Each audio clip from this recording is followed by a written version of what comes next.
पूर्णमदः पूर्णमिदं पूर्णात् पूर्णमुदच्यते पूर्णस्य पूर्णमादाय पूर्णमेवावशिष्यते। ॐ शान्तिः शान्तिः शान्तिः। शङ्करं शङ्कराचार्यं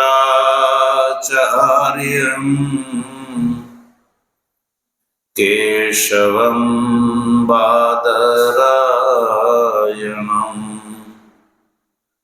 सूत्रभाष्य कृतौ वन्दे भगवन्तौ पुनः पुनः। ईश्वरो गुरुरात्मेति मूर्तिभेद विभागिने व्योमवद्व्याप्तदेहाय दक्षिणामूर्तये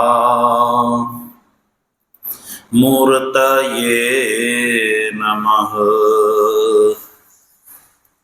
ॐ शान्तिः शान्तिः शान्तिः। तत्व जिज्ञासु सज्जनों, भगवत कृपाथी शुक्ल यजुर्वेदनी काण्व शाखानी ईशावास्य उपनिषदनो सटीक शांकर भाष्य विचार करी રહ્યા છીએ, સ્વાધ્યાયાત્મક વિચાર કરી રહ્યા છીએ। ત્યારે સૌપ્રથમ ઉપનિષદના તાત્પર્યનો વિચાર કરી રહ્યા છીએ કે આ જે ઈશાવાસ્ય ઉપનિષદ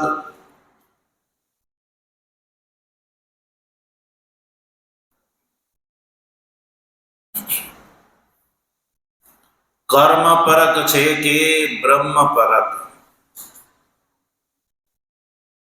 એટલે કે ઈશાવાસ્ય ઉપનિષદનો કર્મની સાથે સંબંધ છે કે સ્વતંત્ર આત્માના પારમાર્થિક સ્વરૂપનું વર્ણન કરે છે। તો ભાષ્યકાર ભગવાન એ વાતને સ્પષ્ટ કરે છે કે આ ઈશાવાસ્ય આદિ જે મંત્રો છે, એટલે કે આ ઉપનિષદ છે, એ આત્માના પારમાર્થિક સ્વરૂપનું વર્ણન કરે છે। આ ઈશાવાસ્ય ઉપનિષદનો કર્મની સાથે કોઈ સંબંધ નથી। આત્માનું જે પારમાર્થિક સ્વરૂપ છે, શુદ્ધત્વ, અપાપ વિદ્ધત્વ, એકત્વ, નિત્યત્વ, અશરીરત્વ, સર્વગતત્વ વગેરે, જેનું વર્ણન આ ઉપનિષદના 8મા શ્લોકમાં કરવામાં આવી રહ્યું છે। એટલે આ ઉપનિષદના વિચારથી જેને આત્માના આવા પારમાર્થિક સ્વરૂપનો બોધ થઈ જાય છે,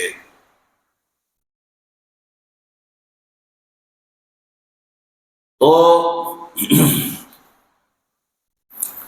એનો કર્મની સાથે વિરોધ થઈ જાય છે. એટલે ઈશાદી ઉપનિષદનો કર્મની સાથે સંબંધ નથી એ કહેવું બિલકુલ યોગ્ય છે.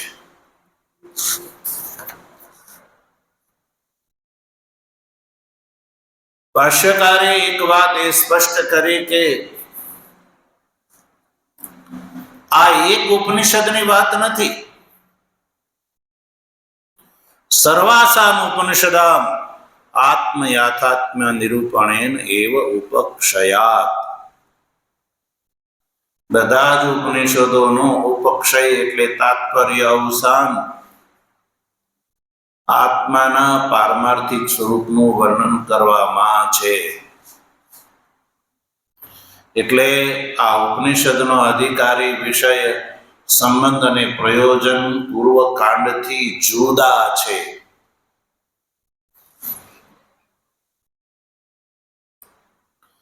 ગીતા વગેરે જે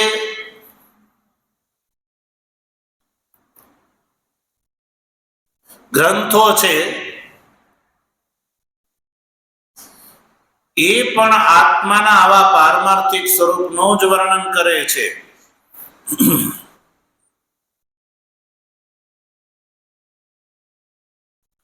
એટલે કહ્યું કે ગીતા નામ એટલે ગીતા વગેરે જે મોક્ષ ધર્મ શાસ્ત્રો છે,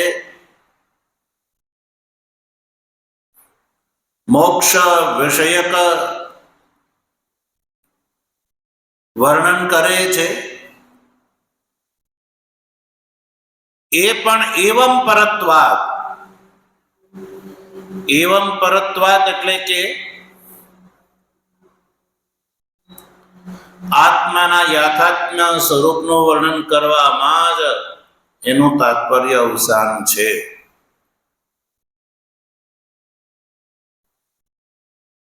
પ્રત્યેનો સંવાદ છે ને એ પણ બલવત્તામાં કારણ હોય છે.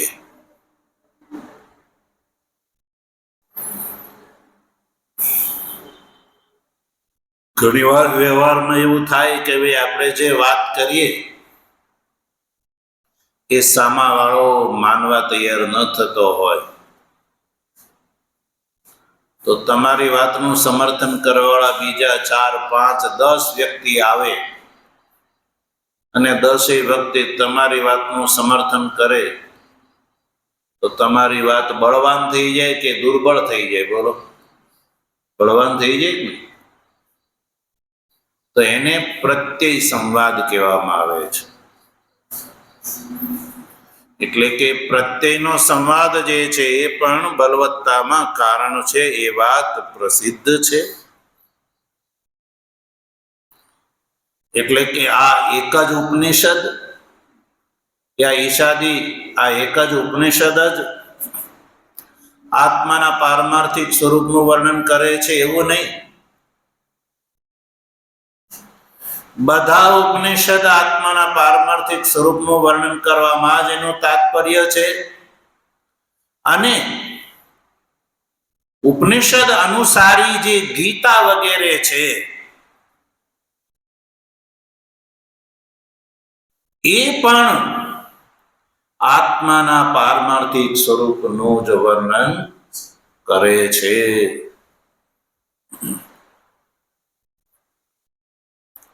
અહીંયા સુધી વાત થઈ.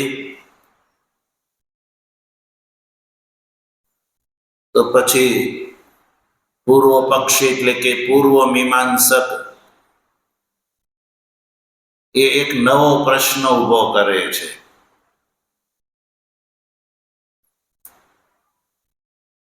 અને કહે છે કે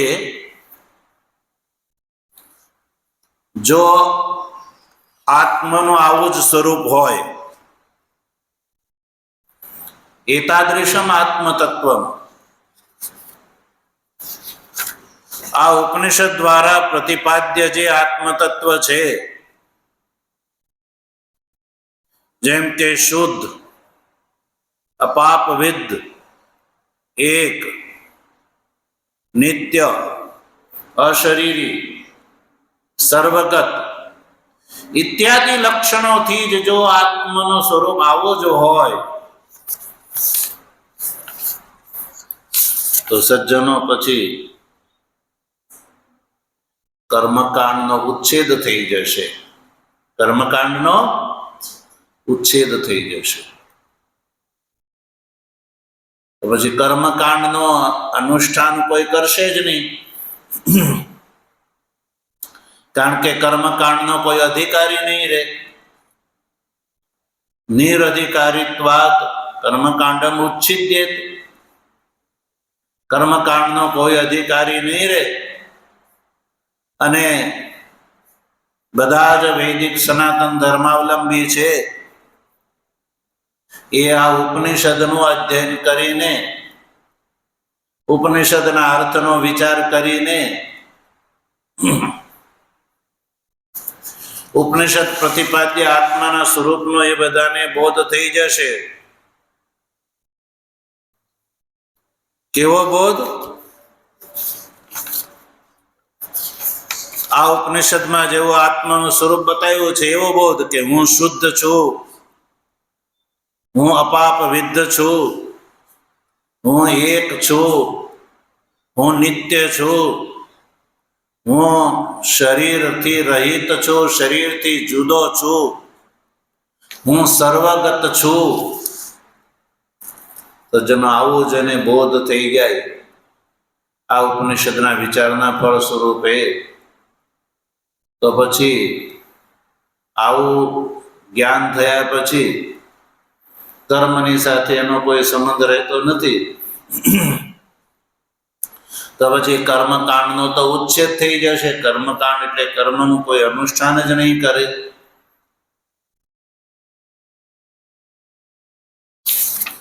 એ એક પ્રશ્ન ઉભો થયો સજ્જન પૂર્વ પક્ષી તરફથી. એવી આશંકા ઊભી કરવામાં આવી. તો પછી જો કર્મકાંડ અપ્રામાણિક થઈ જશે, ઉચ્છેદ થઈ જવો એટલે અપ્રામાણિક થઈ જવો. તો જો અપ્રામાણિક થઈ જાય એટલે કે અનુષ્ઠાન કરવા અયોગ્ય ઠરે કર્મકાંડ, તો પછી કર્મકાંડ એટલે વેદ દ્વારા પ્રતિપાદ્ય કર્મકાંડ જો અપ્રામાણિક ઠરે તો કર્મકાંડનું પ્રતિપાદન જે વેદ કરે છે એ પણ અપ્રામાણિક ઠરે. એ પણ અપ્રામાણિક ઠરે. અને જો એમ એ અપ્રામાણિક ઠરશે તો આ જે ઉપનિષદ છે એ પણ વેદની અંતર્ગત જ છે. તો વેદનો એક ભાગ અપ્રામાણિક અને એક ભાગ પ્રામાણિક એવું પણ હોઈ શકે, થઈ શકે નહીં સજ્જનો. એટલે આ ચિંતા તો સિદ્ધાંતીએ પણ કરવાની રહેશે. વેદના પ્રામાણ્યને સુરક્ષિત રાખવું એ તો સિદ્ધાંતીનો પણ ધર્મ છે, સિદ્ધાંતીને પણ અભિષ્ટ છે. એવું હોય ખરું ભાઈ કે ગાયનું અડધું શરીર વૃદ્ધ અને અડધું શરીર યુવા, એવું હોઈ શકે?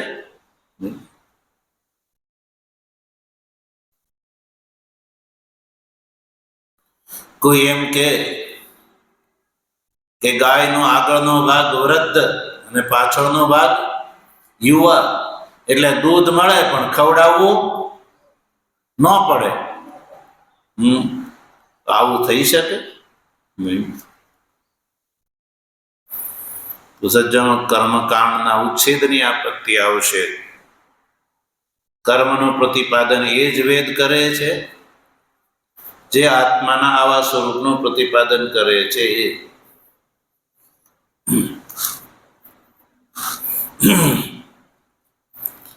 અને આજકાલ આવા સંગઠનોમાં આવું જોવા પણ મળે છે સજ્જનો. વેદના આ સ્વરૂપનો, વેદના આ દ્રષ્ટિકોણને સમજ્યા વગર વર્તમાન કાળમાં અનેકો એવા સંગઠનો છે જે એના અનુયાયીઓને કહેતા હોય છે કે તમારે કર્મકાંડ કરવાની જરૂર નથી, એવું કહેતા હોય છે. જ્ઞાન જ્ઞાન લઈ લો. હું કે જ્ઞાન જ્ઞાન લઈ લો.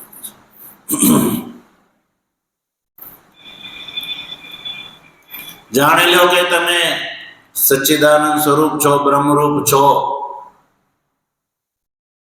માની લો, બસ તમે મુક્ત થઈ ગયા. તમારે કઈ કર્મ કરવાની જરૂર નહીં. તજનો આવા અનેકો સંગઠનો વર્તમાન કાળમાં જોવા મળે છે અને જે પોતાના અનુયાયીઓને ખોટા રવાડે ચડાવે છે.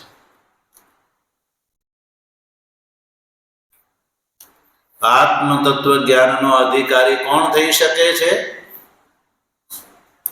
જેણે પૂર્વકાંડમાં પ્રતિપાદ્ય કર્મનું અનુષ્ઠાન જેણે કર્યું છે અને એ દ્વારા જેનું અંતકરણ શુદ્ધ થયું છે, એ જ્ઞાનનો અધિકારી છે.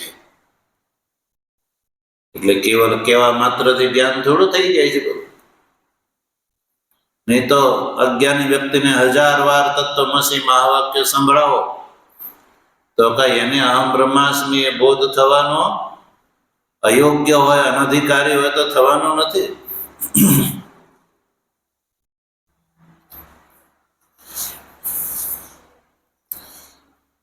તો કર્મકાંડ એટલે કે પૂર્વ મીમાંસકની શંકા છે કે અધિકારી નહીં રહે તો કર્મકાંડના ઉચ્છેદની આપત્તિ આવશે, કર્મકાંડનું કોઈ અનુષ્ઠાન જ નહીં કરે. તો સિદ્ધાંતી કહે છે કે ઇત્યપિ ન આશંકનીયમ, એ આશંકા કરવી જોઈએ નહીં. કેમ? કહ્યું કે કર્મકાંડ જે છે, તસ્માદ આત્મનો અનેકત્વ, કર્તૃત્વ, ભોક્તૃત્વાદી ચ અશુદ્ધત્વ, પાપ વિદ્ધત્વાદી ચ ઉપાદાય લોક બુદ્ધિ સિદ્ધમ કર્માણી વિહિતાની. કર્મનું વિધાન છે એ લોક બુદ્ધિની, લોક બુદ્ધિ સિદ્ધમ, લોક બુદ્ધિ, લોક બુદ્ધિની સિદ્ધિની માટે કર્મકાંડ જે છે એ પ્રમાણભૂત છે. સજ્જનો, જે દેહ, જે અજ્ઞાની મનુષ્યો છે એના માટે કર્મકાંડ પ્રમાણભૂત છે. એટલે એને તો કર્મનું અનુષ્ઠાન પરમ આવશ્યક છે.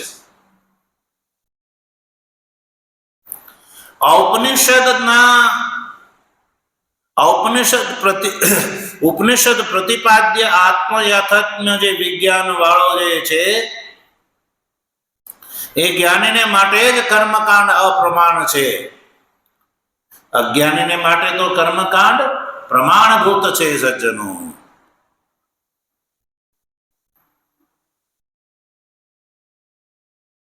એટલે જ્ઞાનીને માટે કર્મકાંડ પ્રમાણભૂત નથી, પણ અજ્ઞાનીને માટે કર્મકાંડ આવશ્યક છે. બે પ્રકારના અધિકારી હોય છે, એક અજ્ઞાની અને એક જ્ઞાની. તો જે જ્ઞાની છે એને કર્મકાંડ કર્મ કરવાની આવશ્યકતા રહેતી નથી, પણ અજ્ઞાની છે એને તો, જેને હજી આવા આત્મતત્વનો બોધ નથી થયો અને જે બોધ જે કરવા માંગે છે, જેને આવા આત્મતત્વનો બોધ પ્રાપ્ત કરવો છે, પણ હજી અંતઃકરણ શુદ્ધ છે, અધિકાર પ્રાપ્ત થયો નથી, એવા વ્યક્તિએ સજ્જનો કર્મકાંડ કર્તવ્ય છે. એટલે કર્મકાંડના અધિકારી તો રહેવાના છે.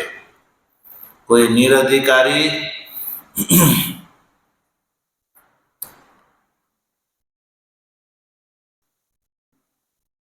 અજ્ઞાની છે એ કર્મકાંડનો અધિકારી છે, જ્ઞાની છે એ જ્ઞાનનો અધિકારી છે. એટલે પૂર્વ પક્ષે કહ્યું તો કે કોઈ અધિકારી જ નહીં રહે તો કર્મકાંડ નો ઉચ્છેદ આવશે, કોઈ એનું અનુષ્ઠાન જ નહીં કરે. તો ભાષ્યકારે સજ્જનો સ્પષ્ટ કરી દીધું કે જેને આ ઉપનિષદ પ્રતિપાદ્ય આત્મતત્વનો બોધ જેને નથી થયો એ વ્યક્તિ કર્મકાંડનો અધિકારી છે.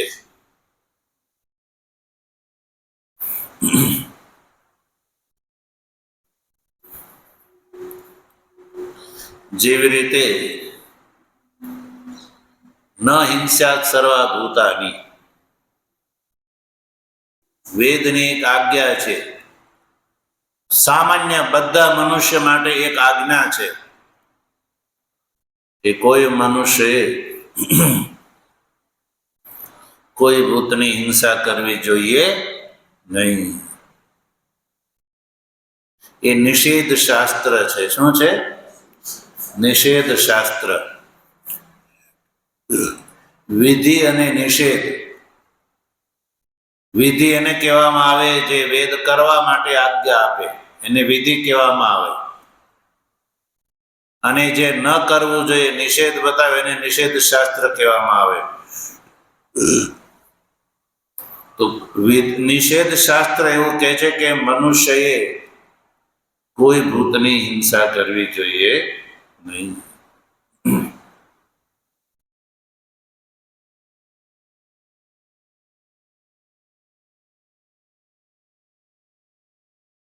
તો પછી વેદમાં એક શેન યાગનું વિધાન જોવા મળે છે. કેવા યાગનું? શેન યાગ. શેન યાગ જે છે સજ્જનો એ એના માટે છે, શત્રુનો સંહાર કરવા માટે છે. કોઈ વ્યક્તિ ચાહે કે મારે મારા શત્રુને મારવો છે તો વેદ એના માટે શેન યાગની વિધિ બતાવે છે કે શેન યાગનું અનુષ્ઠાન કરે તો શત્રુનો સંહાર થાય શેન યાગ કરવાથી. તો શત્રુને મારવો એ શું છે? હિંસા છે કે નહીં? એ હિંસા થઈ કહેવાય કે નહીં?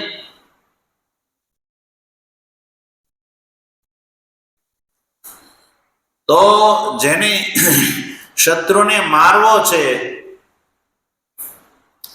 એને માટે શેનયાગ પ્રમાણભૂત છે. પણ જેને કોઈ શત્રુ જ નથી તો એ શેનયાગ કરશે? જેને કોઈ શત્રુ નથી તો એ શેનયાગ કરશે સજ્જનો? એ શેનયાગ નહીં કરે. કારણ કે એ તો કહે છે કે ભાઈ મારે તો કોઈ શત્રુ છે નહીં એટલે મારે શેનયાગ કરવાની જરૂર નથી. તો શેન વિધિ એવા વ્યક્તિને માટે અપ્રમાણભૂત છે, પણ શત્રુનો સંહાર કરવા વાળા માટે શેન વિધિ પ્રમાણભૂત છે. તો સજ્જનો એવી રીતે ન હિંસા સર્વભૂતાની એ નિષેધ શાસ્ત્રનો અર્થ જે છે એનો જેને નિશ્ચય છે એને માટે શેનાદિ વિધિ અપ્રમાણ છે. એ શેનયાગ નહીં કરે કારણ કે ખબર છે કે વેદ જે છે એ કોઈની હિંસા કરવાની ના પાડે છે, એટલે એવો વ્યક્તિ તો શેનયાગ પણ નહીં કરે કારણ કે એમાં હિંસા થાય છે. એટલે પણ જે શત્રુને મારવા માંગે છે એ શું કરશે? એ શેનયાગ કરશે. તો એના માટે શેન વિધિ પ્રમાણભૂત થઈ જશે. એટલે એવી રીતે સજ્જનો જેને આત્મતત્વનો બોધ આ ઉપનિષદના વિચારથી યોગ્ય અધિકારીને આ ઉપનિષદના વિચાર કર્યો અને જેને હું શુદ્ધ છું, એક છું, અપાપ વિદ્ધ છું એવો બોધ થઈ ગયો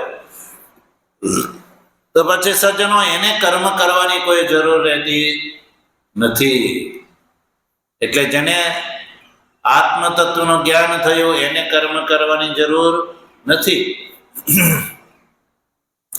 પણ જેને આવું આત્મ તત્વનું જ્ઞાન નથી થયું એને તો કર્મકાંડ કરવો, સત્કર્મ કરવા પડશે. એટલે એને માટે કર્મકાંડ જે છે એ પ્રમાણભૂત છે સજ્જનો. એને માટે કર્મકાંડ પ્રમાણભૂત છે, એટલે એને કર્મનું અનુષ્ઠાન કરવું જોઈએ.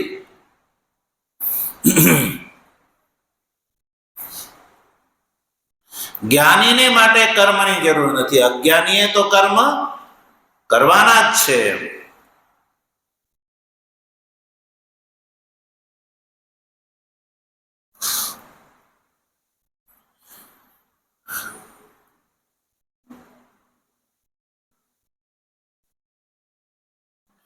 જે તીવ્ર ક્રોધાક્રાંત સ્વાંત છે, તીવ્ર ક્રોધાક્રાંત સ્વાંત એટલે કે તીવ્ર ક્રોધથી જેનું અંતકરણ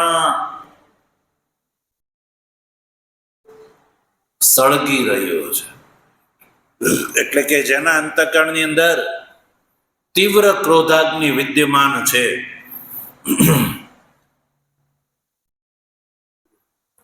એના માટે સેનાદિ વિધિ પ્રમાણભૂત છે. તો એ શત્રુને મારવા માટે શું કરશે? શેન યાગ કરશે. એવી રીતે સજ્જનો જે મિથ્યાત્મદર્શી છે, મિથ્યાત્મદર્શી એના માટે કર્મવિધિ પ્રમાણભૂત છે. મિથ્યાત્મદર્શી એટલે મિથ્યા આત્માનું દર્શન. આત્મા કરતા છે, આત્મા ભોગતા છે, એ આત્માના મિથ્યાત્માનું દર્શન છે. મિથ્યાત્મદર્શી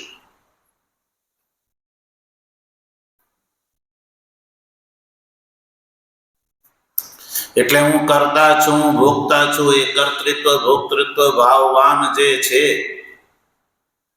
એવા વ્યક્તિને માટે કર્મકાંડ પ્રમાણભૂત છે. તે કરતા અને ભોગતા જે પોતાને માને છે સજ્જનો, એને તો કર્મ કરવા જોઈએ.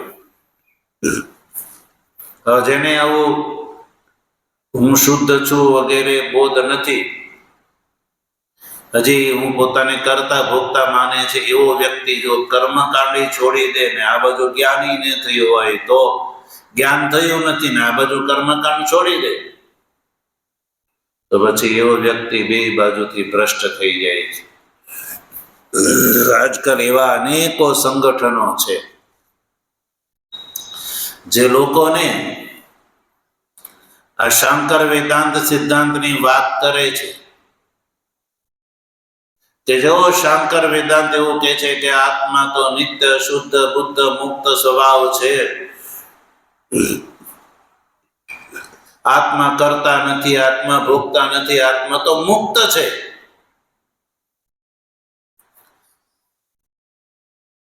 એટલે તમારે કોઈ કર્મ કરવાની જરૂર નથી. આવો જે લોકોને પોતાના અનુયાયીઓને ઉપદેશ દેતા હોય છે, અધિકારની વાત કર્યા વગર, અધિકારના સ્વરૂપને બતાવ્યા વગર આવા ધર્મના અલંબરદારો લોકોને આત્માનો ઉપદેશ દેતા હોય છે અને પછી કહેતા હોય છે કે જો તમે તો મુક્ત છો, હવે તમારે ક્યાં કર્મ કરવાની જરૂર નહીં રહી. એટલે બિચારા અનુયાયીઓ છે ને એ સારા કર્મો છોડી દે અને આ ઉપનિષદ પ્રતિપાદ્ય આત્મ તત્વનો બોધ થયો હોય નહીં સજ્જન, તો આવા અનુયાયીઓ છે એ ક્યારેય પારમાર્થિક આત્મ તત્વનો બોધ કરી શકતા નથી, કારણ કે સાધન છોડી દીધું. અને આવા ઉપદેશ દેવા વાળા જે છે ગુરુઓ, જે તથાકથિત ગુરુઓ પણ એવા જ હોય છે. તથાકથિત ગુરુઓ પણ એવા હોય છે સજ્જનો. શાંકર વેદાંતનો સિદ્ધાંત જ જેને સમજવામાં નથી આવ્યો, શાંકર વેદાંત સિદ્ધાંતની અંદર જેની ચાંચ જ નથી ડૂબી, તો આવા જે છે એ છળ કપટ ઈર્ષા દેખાયથી ગુરુનું સ્થાન હથિયાવી લે, ગ્રહણ કરી લે, તો જે પોતે મૂર્ખ હોય તે પોતાના અનુયાયીઓને પણ શું રાખે? મૂર્ખ રાખે. જો પોતાનો અનુયાયી જ્ઞાની બુદ્ધિમાન થઈ જાય તો આની પોલ ખુલ્લી થઈ જાય. એટલે સજ્જનો એ અધોગતિના ભાગીદાર થાય છે અને અનુયાયી વર્ગને પણ અધોગતિનો જ ઉપદેશ આપે છે.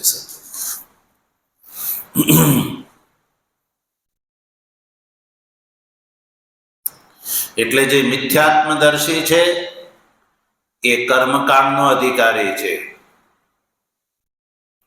જેને આત્મતત્વનો બોધ થઈ ગયો છે, જેને સંસાર પ્રત્યે વૈરાગ્ય થઈ ગયો છે સજ્જનો, એ કર્મના સંન્યાસનો અધિકારી છે. મિથ્યા આત્મદર્શી છે એ કર્મકાંડનો અધિકારી છે. જેને સંસાર પ્રત્યે વૈરાગ્ય થઈ ગયો છે એ કર્મના સંન્યાસનો અધિકારી છે. અને કર્મનો સંન્યાસ કર્યા પછી એ આ ઉપનિષદ, ગીતા વગેરેનું શ્રવણાદિ સાધન કરશે તો એ આ ઉપનિષદ પ્રતિપાદ્ય આત્માનો બોધ પ્રાપ્ત કરીને એ મુક્ત થઈ જશે સજ્જનો.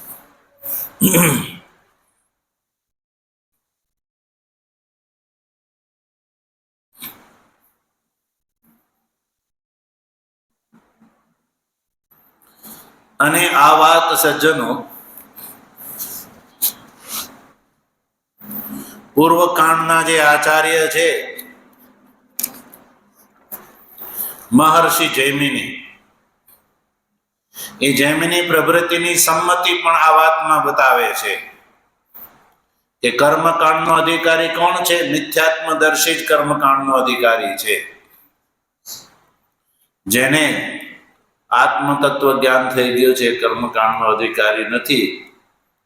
એમાં જૈમિની પ્રવૃત્તિ જે પૂર્વ મીમાંસકના મહાન આચાર્ય છે એની સંમતિ પણ ભાષ્યકાર લાવે છે. જો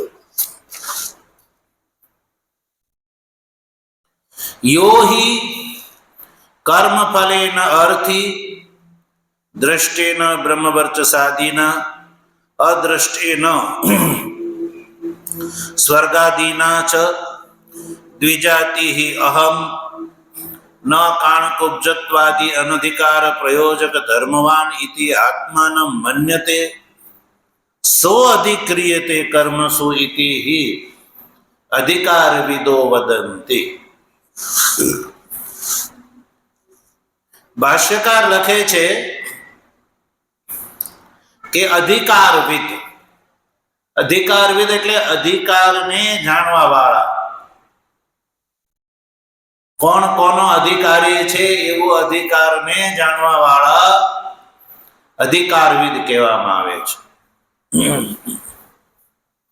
એટલે કે અધિકારીપણાનો જેને બોધ છે, કોણ અધિકારી, કોણ જ્ઞાનનો અધિકારી અને કોણ કર્મનો અધિકારી. કર્મનો અધિકારી કોણ છે?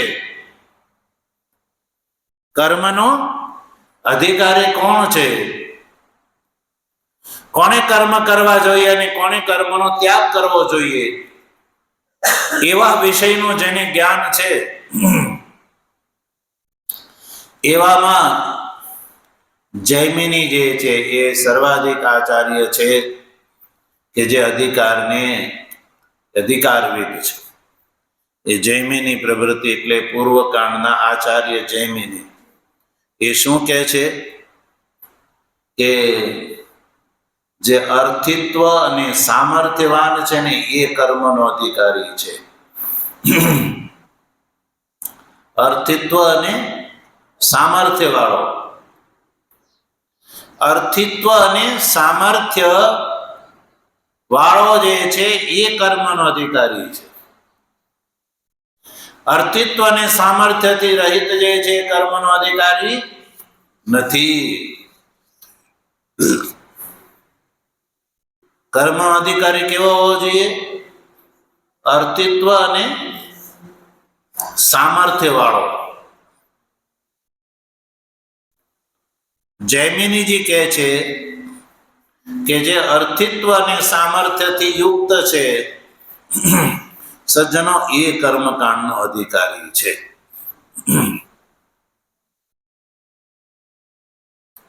તો સજ્જનો, કોને અર્થિત્વ અને સામર્થ્ય જો એ કહે છે? અર્થિત્વનું સ્વરૂપ સમજો. યો હિ કર્મ ફલેન અર્થી દ્રષ્ટિના બ્રહ્મવર્ચસાદિના અદ્રષ્ટિના સ્વર્ગાદિના ચ. આ અર્થિત્વ બતાવ્યું. એટલે અર્થિત્વ એટલે કર્મ ફલેન અર્થી. કર્મફળની જેને અપેક્ષા છે એને કહેવામાં આવે અર્થી. કર્મનું ફળ જે ચાહે છે એને કહેવામાં આવે અર્થી. તો સજ્જનો, કર્મફળ બે પ્રકારના છે. એક આલોકનું ફળ અને બીજું પરલોકનું ફળ. બે પ્રકારના કર્મના ફળ છે, આલોક અને પરલોક. આલોક જે છે એને દૃષ્ટ ફળ કહેવામાં આવે છે અને પરલોકને અદૃષ્ટ ફળ કહેવામાં આવે છે. યાદ રાખો, આલોકને દ્રષ્ટ ફળ કહેવામાં આવે છે અને પરલોકને અદૃષ્ટ ફળ કહેવામાં આવે છે. તો કર્મના બે પ્રકારના ફળ હોય છે, એક દૃષ્ટ ફળ અને એક અદૃષ્ટ ફળ. દૃષ્ટ ફળ એટલે આલોકનું ફળ અને અદૃષ્ટ ફળ એટલે પરલોકનું ફળ. તો દૃષ્ટ ફળ એટલે આલોકમાં જે છે આલોકના સુખને મેળવવા.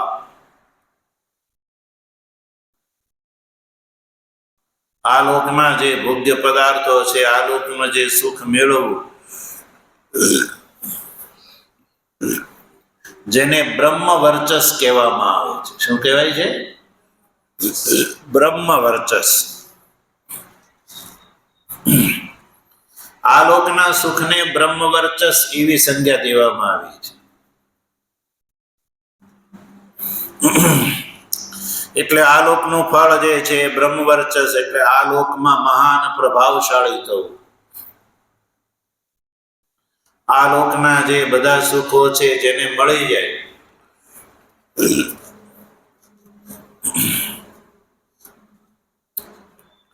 અને પછી બ્રહ્મ વર્ચસે દૃષ્ટ ફળ અને યાગાદિના ફળ સ્વરૂપે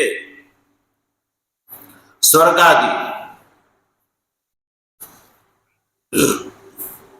એટલે પરલોકનું ફળ, જે અદૃષ્ટ ફળ છે અને એને પ્રાપ્ત કરવા માટે સાધન કર્મ અને ઉપાસના. સ્વર્ગ ફળને પ્રાપ્ત કરવા માટે કર્મ અને દેવલોકને પ્રાપ્ત કરવા માટે ઉપાસના. તો એ અદૃષ્ટ ફળ બે પ્રકારનું, એક સ્વર્ગલોક અને દેવલોક. તો હવે જે અદૃષ્ટ સ્વર્ગની કામના વાળો છે અને દૃષ્ટ બ્રહ્મવર્ચસની કામના વાળો છે, તો બંને કર્મના ફળ છે. બેવું આલોક અને પરલોક બેવું કર્મના ફળ છે. તો જેને આ લોકનું ફળ લેવું છે અને પરલોકનું ફળ લેવું છે એ કર્મકાંડનો અધિકારી છે. એ શું કરશે?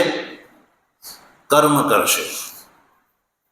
ચલો, જે મનુષ્ય એમ ચાહે કે મારે તો આ લોકનું ફળ લેવું છે અને પરલોકનું ફળ પ્રાપ્ત કરવું છે, આ લોકમાં પણ મારે બ્રહ્મવર્ચસ પ્રાપ્ત કરવું છે અને પરલોકમાં મારે સ્વર્ગલોક અને દેવલોક પણ પ્રાપ્ત કરવા છે. તો પછી એ વેદની અંદર એનું સાધન શોધશે.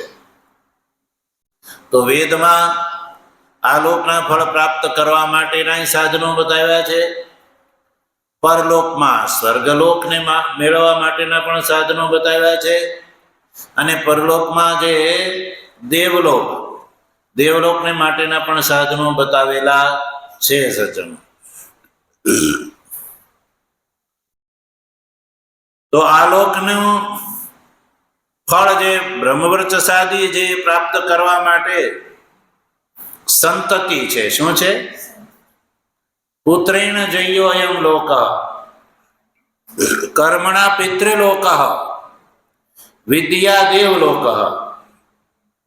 આ લોકનું જે બ્રહ્મવર્ચસાદી જે દૃષ્ટ ફળ પ્રાપ્ત કરવા માટે સંતતિ જોઈએ. શું જોઈએ? સંતતિ. તમે જો આજકાલ આપણે જોઈએ છે, લોકોને આ લોકનું ફળ એ જ ખબર નથી. આ લોકનું ફળ શું એ જ ખબર નથી. સામાન્ય મનુષ્ય આ લોકનું ફળ એટલે ગાડી, મોટર, ઘર, જમીન જાયદાદને પ્રાપ્ત કરવી એને આ લોકનું સુખ કહે છે. એને આ લોકનું સુખ કહે છે. એટલે કે ગાડી લઈ લેવી, જમીન લઈ લેવી, બંગલો બનાવી લેવો, ફાર્મ હાઉસ થઈ જવું, એક ગાડી ન ઓછી પડે તો બીજી લેવી, ત્રીજી લેવી, એક બંગલો ઓછો પડે તો બીજો લેવો, ત્રીજો લેવો. જળ સંપત્તિ વધારવી એને આજે મનુષ્ય આ લોકનું ફળ કહે છે. એટલે તમે જો સંતતિ, જેને આ લોકનું ફળ કહેવામાં આવે છે, આ લોકનું સુખ કહેવામાં આવે છે. સંતિ તો કે એક જ છોકરો. એટલે સામાન્ય સનાતન ધર્માવલંબી જે છે આજે ભટકી રહ્યો છે. એને ખબર જ નથી કે આ લોકનું સુખ શું છે. ગાડી, મોટર, જમીન જાયદાદ મેળવવી એને જ આ વ્યક્તિ આ લોકનું સુખ કહે છે કે આ બધું મળી જાય એટલે પછી આપણે વાંધો નહીં. સજ્જન, સંતતિમાં શું છે? તો કે એક છોકરો છે યા એક છોકરી છે. શું છે? એક છોકરો છે યા એક છોકરી છે. ધન સંપત્તિ કેટલી? તો કે 10 દુકાનો છે. કેટલી ગાડીઓ કેટલી છે? તો કે 4-5 ગાડીઓ છે. જમીન કેટલી છે? કે તો ખબર જ નથી કેટલી છે. પણ આ બધું ભોગવશે કોણ? કોના માટે? આ એક જ છોકરો હોય ને એક છોકરી હોય, આખી જિંદગી રળી રળીને આ બધું ભેગું કર્યું તો પછી કોના માટે? તો જીવને મૂર્ખતાને કારણે એ ખબર જ નથી. એટલે આ બધું ભેગું કરે છે, પણ એને ભોગવવા વાળો તો કે છોકરો તો કે નહીં, એ જન્મવા નહીં દેવાનો. એક છોકરી થઈ ગઈ એટલે બહુ થઈ ગયું. છોકરો તો કે નથી જોતો કે છે. તો સજ્જનો, આ મનુષ્ય જીવનનું ફળ કેવલ ભોગ નથી. શ્રાદ્ધ, તર્પણ, પિંડદાન કોણ કરશે? એ તરફ તો હવે લોકોને શ્રદ્ધા નથી રહી. વિચાર કરો. એટલે મૃત્યુ થયા પછીની વિધિ શું છે એ પ્રત્યે પણ જીવને શ્રદ્ધા નથી, ખબર જ નથી સનાતન ધર્મ શું છે. અને એનું કારણ છે વર્તમાન કાળમાં જે ધાર્મિક સંગઠનો છે જેમાં લોકો ધર્મ ભાવનાના લાભથી જોડાય છે અને સંગઠનોના જે આચાર્યો છે એ મૂર્ખ છે. શું છે? ધર્મના વિષયમાં બિલકુલ મૂર્ખ છે. એટલે એના અનુયાયીઓને નૈતિક હિંમત પૂર્વક જે છે સાચો ઉપદેશ કરવાનું એની અંદર સામર્થ્યની યોગ્યતા જ નથી, જાણતા જ નથી. એટલે ધર્મના જે ઠેકેદારો છે, અલંબરદારો છે, મુખિયાઓ છે, એનું એક જ લક્ષ્ય છે કે બસ આવેલો અનુયાયી છે એ રાજી રહેવો જોઈએ. બસ એનું કલ્યાણ થાય કે ન થાય એની એને કોઈ પડી, બસ એના ખિસ્સા ખંખેરવા એ જ એક ધાર્મિક મુખિયાઓનું લક્ષ્ય થઈ ગયું છે કે જે આવેલ અનુયાયીઓ છે એના ખિસ્સામાં જ એની નજર છે, એના કલ્યાણની એને કોઈ ચિંતા નથી. એટલે કેમ ખિસ્સું ખંખેરવું અને ખિસ્સા ખંખેર્યા પછી કેમ પૈસા ભેગા કરવા, એ જ આજના ધર્મના મુખિયાઓનું લક્ષ્ય થઈ ગયું છે. એટલે અનુયાયી વર્ગ જે છે એ પોતાની સ્વેચ્છાથી ધર્મના વિષયક નિર્ણયો કરવા લાગી જાય. ધન સંપત્તિના બળથી એ પોતે જ જે છે એ આવા નિર્ણયો કરવા લાગી જાય. કારણ કે એવા વ્યક્તિ એમ જ સમજે કે આપણે આને પૂછવાની જો શું જરૂર છે, એ તો આપણને પૂછે છે. એટલે સજ્જનો, સમાજની અંદર આજે અનાચાર એટલે વધતો જાય છે. કારણ કે જે ધર્મના મુખિયાઓ છે એ ધર્મના વિષયમાં સમૂઢ છે. એને મૂર્ખોને ખબર જ નથી કે ધર્મમાં પ્રમાણભૂત જે શાસ્ત્રો છે એનું અધ્યયન નથી, એની એને કોઈ જાણકારી જ નથી. તો જો ધર્મનો બોધ કરવા માટે જો અયોગ્ય હોય તો એ બ્રહ્મના બોધ માટે કેવી રીતે યોગ્ય અધિકારી હોઈ શકે? ધર્મનો બોધ જ જે કરવા માટે અયોગ્ય હોય. કારણ કે ધર્મ કોને કહેવામાં આવે, અધર્મ કોને કહેવામાં આવે, સજ્જનો એ શાસ્ત્રથી નક્કી થાય. તો ધર્મના બોધના નિરધિકારી હોય તો વેદાંતનો બોધ, બ્રહ્મનો બોધ જે છે એને ક્યાંથી ખબર હોય કે બ્રહ્મ શું છે? પણ સજ્જનો, આવા લેભાગુ, સ્વાર્થી, ધૂર્ત એ ધર્મનું સ્થાન હથિયાવી લે છે અને લોકોની આંખમાં ધૂળ નાખી અને પોતાનું જે છે એ ઉલ્લું સીધું કર્યા કરે છે.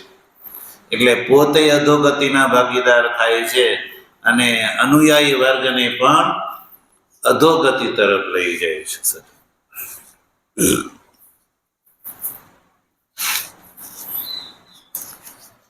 એટલે ભાષ્યકાર જૈમિની પ્રવૃત્તિની સંમતિને અહીંયા સજ્જનો ઉપસ્થિત કરીને કહે છે કે જો કર્મના અધિકાર,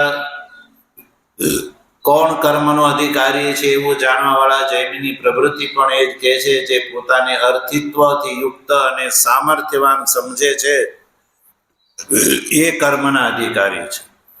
એટલે જેને આલોકનું સુખ મેળવવું છે અને પરલોકનું સુખ મેળવવું છે એ કર્મના અધિકારી છે. એટલે આલોકનું ફળ જે છે સજ્જનો બ્રહ્મવર્ચસ અને પરલોકનું ફળ છે એ સ્વર્ગલોક અને દેવલોક. તો ત્રણ સાધનો સજ્જનો વેદમાં જોવા મળે છે. પુત્રેણ જયો અયમ લોક, કર્મણા પિતૃલોક અને વિદ્યા દેવલોક. એટલે જેને આ લોકનું સુખ પ્રાપ્ત કરવું હોય સજ્જનો તો એ સંતતિના નિમિત્તે આ લોકનું સુખ મેળવી શકે છે. શેના નિમિત્તે? સંતતિના નિમિત્તે. સંતતિ એટલે પુત્ર પુત્રાદિ. પુત્ર પુત્રી વગેરે પુત્ર અને પુત્રીથી જે હીન છે એ આ લોકના સુખનો ભાગીદાર ગણાતો નથી સજ્જનો. ભલે ને ગમે એટલી જમીન જાયદાદ હોય, ગમે એટલો મોટો બંગલો હોય, પણ જો સંતતિ ન હોય તો શું કરવાનું બોલો? એટલે સંતતિ. અને સજ્જનો, પરલોકનું જે ફળ સ્વર્ગલોક અને દેવલોક, તો એના સ્વર્ગલોક નિમિત્તે માટે યાગાદિ કર્મ, તો યાગાદિ કરવાનો પણ સજ્જનો અધિકારી એ છે જે સંતતિ વાળો છે. સંતતિથી હીન યજ્ઞ શું કરી શકવાનું?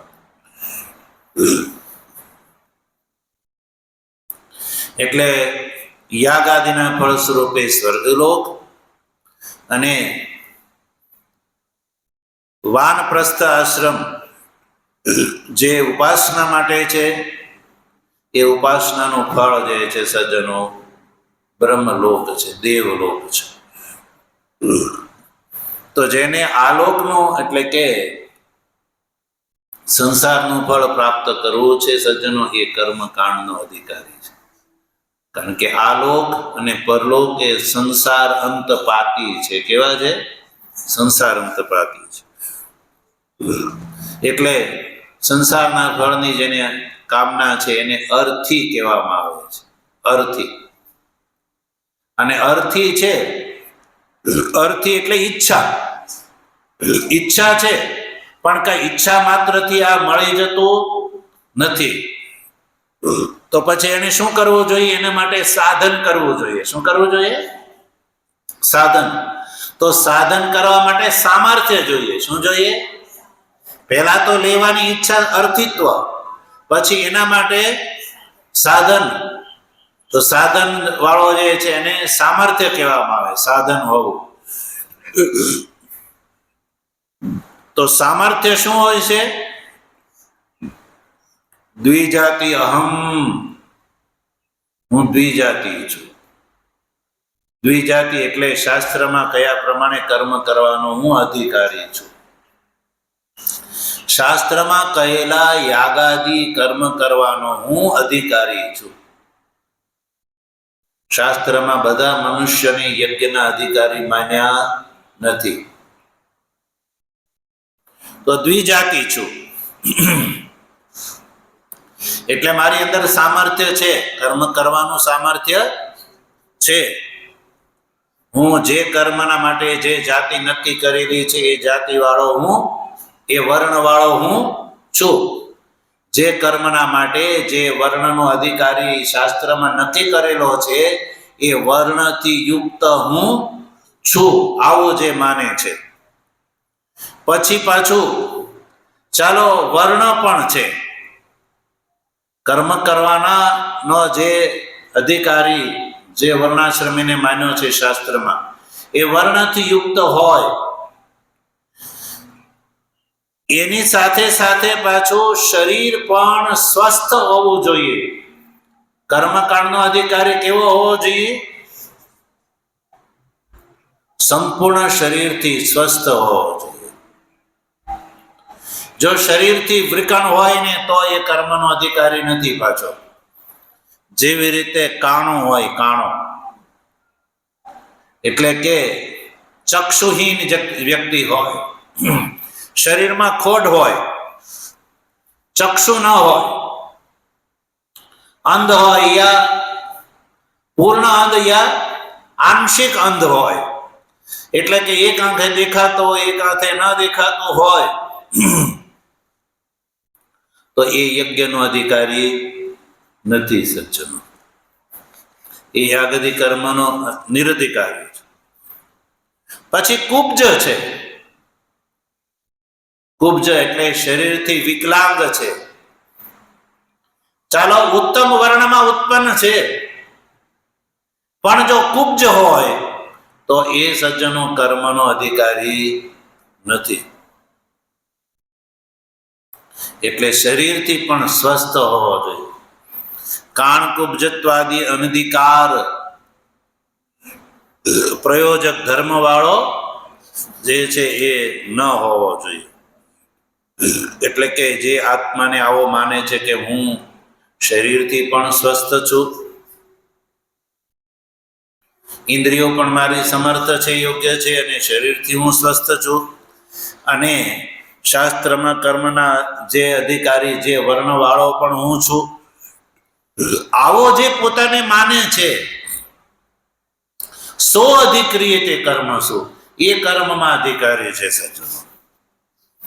આવો અધિકાર વેદ જૈમિની પ્રવૃત્તિ માને છે સજ્જનો. તો કર્મનો અધિકારી આ છે.